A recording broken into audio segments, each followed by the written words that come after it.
किताब मुकद्दस में से सैमुअल की पहली किताब के 8वें बाब की तिलावत। जब सैमुअल बुढ़ा हो गया तो उसने अपने बेटों को इसराइलियों के काजी ठहराया। उसके पलौठे का नाम योएल और उसके दूसरे बेटे का नाम अबिया था। वो दोनों 20 सभा में काजी थे, पर उसके बेटे उसकी राह पर न चले, बल्कि वो नफा के लालच से रिश्वत लेते और इंसाफ का खून कर देते थे। तब सब इस्राएली बुजुर्ग जमा होकर रामा में सैमुअल के पास आए और उससे कहने लगे, देख तू ज़ईफ है और तेरे बेटे तेरी राह पर नहीं चलते।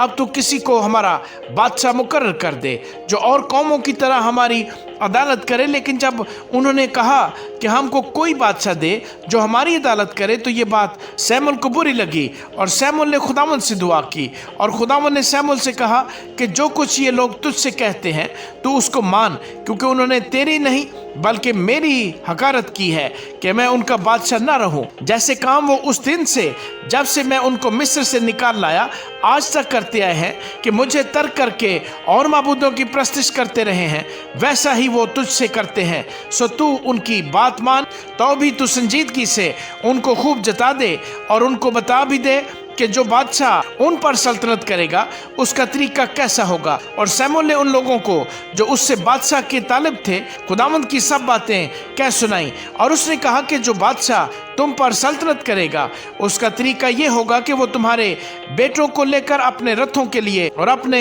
रिसाला में नौकर रखेगा, और वो उसके रथों के आगे आगे दौड़ेंगे, और वो उनको 1000-1000 के सरदार और 50-50 के जमादार बनाएगा, और बाज से हल जतवाएगा और फसल कटवाएगा, और अपने लिए जंग के हथियार और अपने रथों के साज बनवाएगा, और तुम्हारी बेटियों को लेकर गुंधन और बावरचन और नानपस बनाएगा, और तुम्हारे खेतों और ताकिस्तानों और जैतून के बागों को जो अच्छे से अच्छे होंगे लेकर अपने खिदमतगारों को अता करेगा, और तुम्हारे खेतों और ताकिस्तानों का 10वां हिस्सा लेकर अपने खोजों और खादमों को देगा, और तुम्हारे नौकर चाकरों और लौंडियों और तुम्हारे शकील जवानों और तुम्हारे गधों को लेकर अपने काम पर लगाएगा, और वो तुम्हारी भेड़ बकरियों का भी 10वां हिस्सा लेगा। सो तुम उसके गुलाम बन जाओगे, और तुम उस दिन उस बादशाह के सबब से जिसे तुमने अपने लिए चुना होगा फरियाद करोगे, पर उस दिन खुदावंद तुमको जवाब न देगा। तो भी लोगों ने सैमुअल की बात न सुनी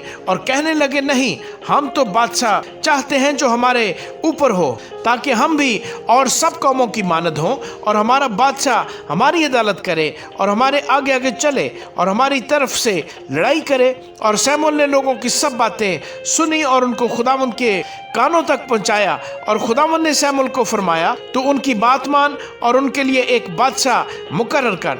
तब सैमुअल ने इस्राएल के लोगों से कहा कि तुम सब अपने अपने शहर को चले जाओ। आमीन।